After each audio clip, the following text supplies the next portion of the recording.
बेटी का सौदा हिंदी कहानी। अमीर बाप की बेटी शिल्पी को मुकेश पसंद होता है, लेकिन दोनों के बीच हैसियत की दीवार खड़ी होती है। और फिर कहीं नौकरी कर लो ना, क्या हमेशा ये लोहे की सलाखों के पीछे भागते रहते हो? कितनी मेहनत करते हो। शिल्पी, नौकरी से कुछ नहीं होगा। तुम लोगों की हैसियत तक पहुंचना है तो अपना ही बिजनेस करना पड़ेगा, वरना तुम्हारे पापा किसी और से तुम्हारी शादी करवा देंगे। अच्छा, ऐसे किससे करवा देंगे? मैं तो तुमसे ही शादी करूंगी। बोल दिया तो बोल दिया, बस। मुकेश उस बेचारी को समझाता भी तो क्या। दुनिया के रीति रिवाजों से काफी दूर थी शिल्पी। भले ही बड़े बाप की बेटी, लेकिन सादगी इतनी कि क्या कहना। बेटा शिल्पी, कल तुमको देखने लड़के वाले आने वाले हैं, तैयार रहना। मैंने तुम्हारी माँ को समझा दिया है। घर के सारे नौकर चाकर को वो समझा देगी कि स्वागत कैसे करना है। कैसी बात कर रहे हैं पापा? मैं तो मुकेश से प्यार करती हूँ, उसी से शादी करूंगी। मैंने आपको बताया था ना। मुकेश किसका बेटा है? वो स्टील किंग सिंघानिया का या वो जो बड़े ज्वेलरी वाले हैं मेहता, उनका? नहीं नहीं पापा, वो अपना ही काम करता है, लेकिन एस्टेब्लिश नहीं है अभी। पापा, वो आपके पास तब आएगा जब कुछ बन जाएगा। आप प्लीज थोड़ा सा वक्त दे दीजिए। पिता को शिल्पी की बात पर गुस्सा आ जाता है। वो उससे कुछ नहीं कहते और शिल्पी की माँ के पास जाते हैं। ये संस्कार देकर बड़ा किया तुमने शिल्पी को, और कैसे मैं किसी भिखारी के साथ उसकी शादी कर दूं? कौन है ये मुकेश? मैं जानती हूँ, बड़ा ही होनहार लड़का है। शिल्पी से बहुत प्यार करता है और शादी करना चाहता है। अरे ऐसे कैसे मैं किसी से भी अपनी बेटी की शादी कर दूं? कोई भी उठकर आए और कहे कि मैं शादी करना चाहता हूँ तो मैं शादी कर दूं? कान खोल कर सुन लो, कल उसे अच्छे से तैयार कर देना, क्योंकि जो लड़का मैंने देखा है शिल्पी के लिए, वो करोड़पति घर का बेटा है, समझी? लाख मना करने पर भी शिल्पी को उस लड़के से मिलवाया जाता है जो उसके पिता ने उसके लिए देखा था। देखिए, मैं किसी और से प्यार करती हूँ और उसी से शादी करूंगी। ये तो बहुत अच्छी बात है कि तुम किसी और से प्यार करती हो, क्योंकि मैं भी किसी और से प्यार करता हूँ। लेकिन शादी तो हम दोनों को ही करनी होगी, जानती हो ना, ये बिजनेस और ये सारा कुछ। शिल्पी को समझ में नहीं आता कि वो क्या कह रहा है, लेकिन वो समझ जाती है कि वो लड़का भी किसी और से प्यार करता है। पिताजी, वो भी कह रहा था कि वो किसी और से प्यार करता है। हाँ तो करने दो ना, हमने तो नहीं रोका। तुम अपना देखो, शादी के लिए हाँ कर कर गया है वो। लेकिन क्यों?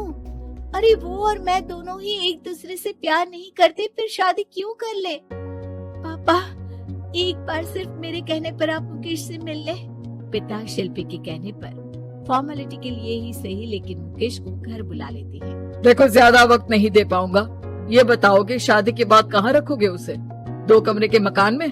नहीं सर, मैंने 2 साल के बाद का सारा प्लान कर लिया है। मैंने आयरन इंडस्ट्री खड़ी करने के लिए पूरा ब्लूप्रिंट तैयार किया है।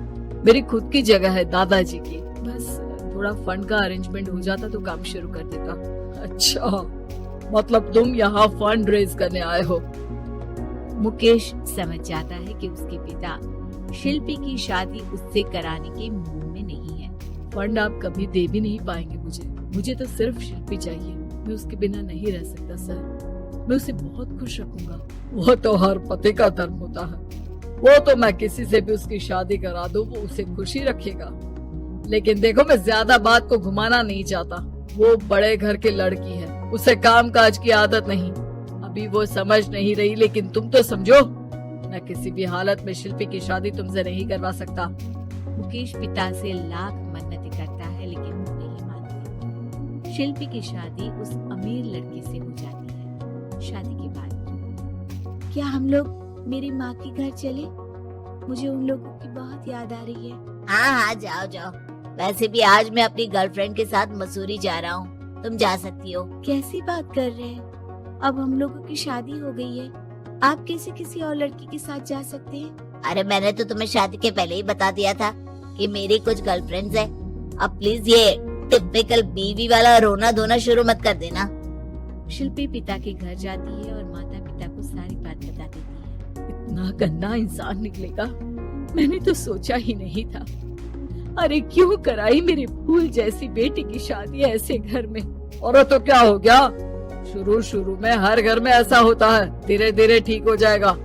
और वैसे भी उन लोगों के साथ हम लोगों की एक बड़ी डील फाइनल हुई है, समझी। उन लोगों से रिश्ता बनाकर रखो, तभी पैसों की बारिश होगी। पापा, अब समझ में आया कि आपने मेरे साथ ऐसा क्यों किया। मुकेश आपके सामने गिड़गिड़ा कर गया कि वो मुझे बहुत खुश रखेगा, लेकिन आपने मेरी शादी एक ऐसे लड़के से करा दी जो किसी और लड़के से प्यार करता है और शादी सिर्फ समझौते के लिए कर रहा है। पापा, मैं जा रही हूँ, लेकिन इस घर में कभी पैर भी नहीं रखूंगी। आपने मुझे सामान की तरह इस्तेमाल किया। माँ शिल्पी को बहुत रोकती है, लेकिन वो एक नहीं सुनती। कुछ समय बाद, शिल्पी, मुझे नहीं लग रहा कि अब हम दोनों के बीच ये शादी और रह पाएगी।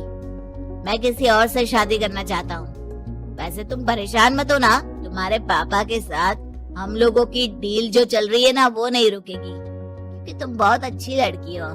ठीक है, मैं जा रही हूँ तलाक के पेपर में साइन करके, लेकिन एक शर्त है, मैं कहाँ गई ये बात मेरे पिता तक नहीं पहुँचनी चाहिए। शिल्पी घर छोड़कर चली जाती है। वो एक नौकरी करती है और अपना जीवन खुद संभालती है। लेकिन एक दिन, शिल्पी जी, आपसे मालिक मिलना चाहते हैं। मुझसे क्यों?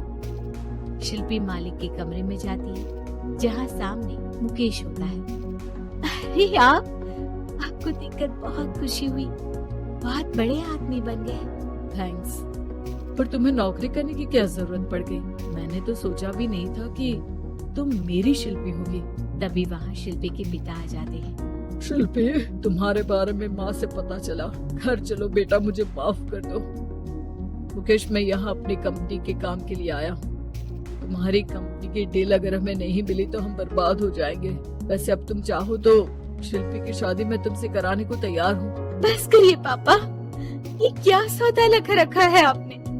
जिस कंपनी से आपकी डील हो, अपनी बेटी की शादी उसी के घर करा देते हैं। शिल्पी मुकेश से माफी मांगती है और वहाँ से जाने लगती है कि मुकेश उसे रोक लेता है।